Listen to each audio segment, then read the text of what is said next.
What is going on, everybody? Welcome to or back to Ryder's Record Collection, and it is a beautiful, beautiful Saturday here in South Florida. I woke up, fall is upon us. I woke up and I went on my balcony and it was 74 degrees outside.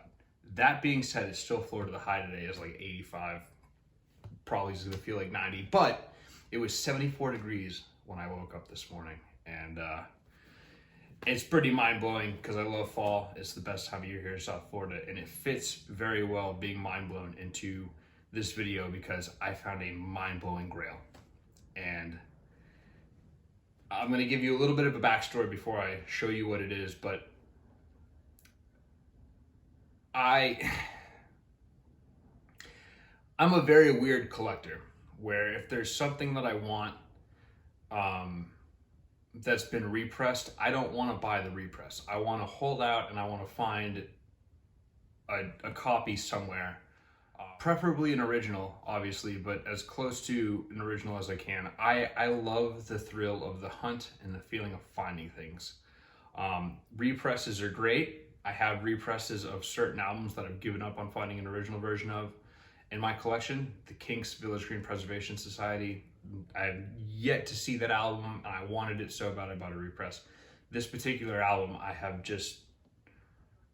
I wanted to find something. I knew it was possible. I knew eventually I'd come across it, and I held out for it, and I found a grail in the most unlikely of places.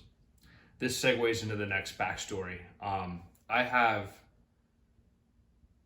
a dad, and he's got a dad, and his dad has a dad. So my great-grandfather played in a jazz band in the early 1900s, 1920 to 1940, probably, something like that. Played in a jazz quartet. He played the alto saxophone. He has two saxophones. He passed those saxophones down to my grandfather, my dad's dad, who also played the saxophone up until he physically couldn't anymore.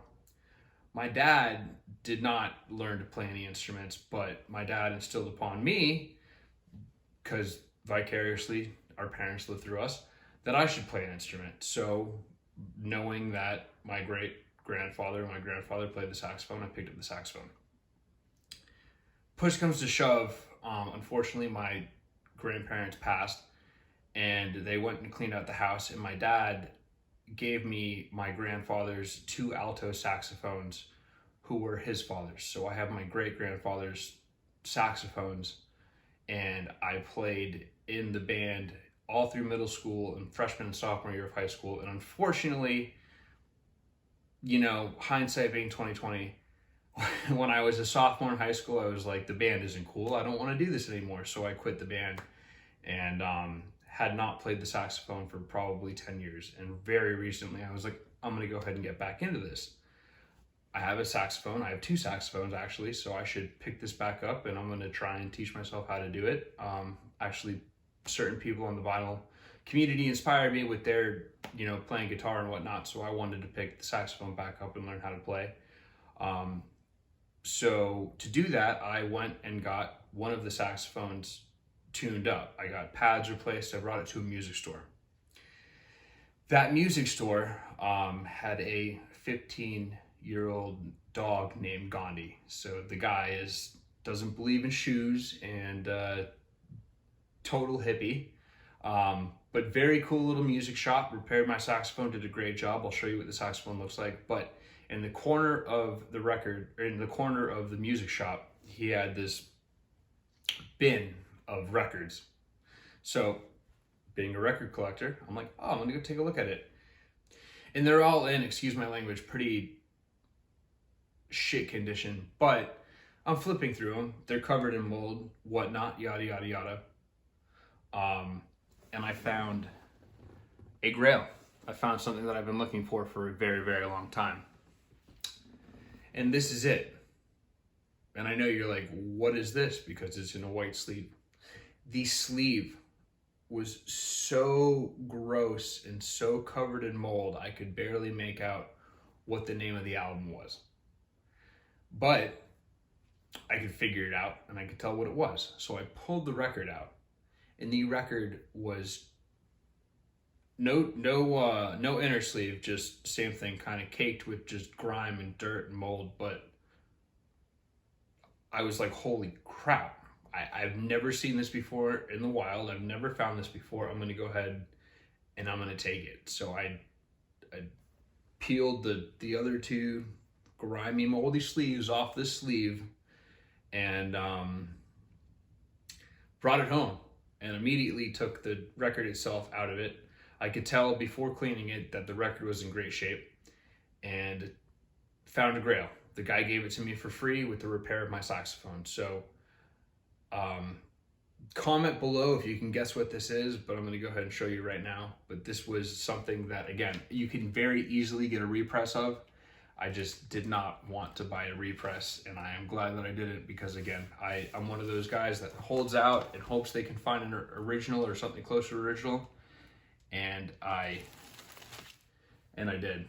I found Miles Davis Kind of Blue, and this is a 1977 repress, which is actually very funny. This was to get an original is very expensive. This was the one that I had on my want list from Discogs, but found a Grail in the most unlikely of places, and he had a lot of other really good stuff on there, but I found this and just blew my mind. Really super stoked to finally find this. So I found a Grail, and I'll show you the saxophone that I have.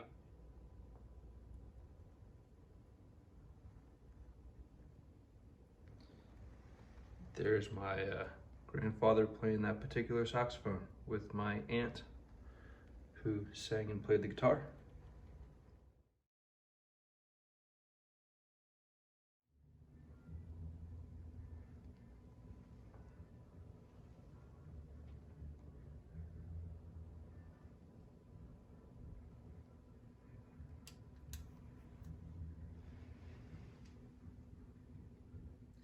And again, my great-grandfather played the saxophone, my grandfather played the saxophone, so I learned how to play the saxophone, unfortunately decided it wasn't cool and forgot. So I'm getting back into it. My goal is to play some of the songs from Take 5 by Dave Brubeck. The saxophone player in that band is phenomenal. But I hope you like this video. I hope you like the Grail that I found. Again, I don't know, I'm weird. It's a pretty easy record to find. Pretty easy repress to buy, but I wanted an original, and I don't care that I don't have the outer sleeve. I found it, and I will forever remember buying this record, and to me, that's what record collecting is all about. So I hope you enjoyed this video. If you did, throw it a like. Please share it with a friend. If you have not subscribed and you want to subscribe, please subscribe. And until the next time, have some fun, spin some wax. Cheers.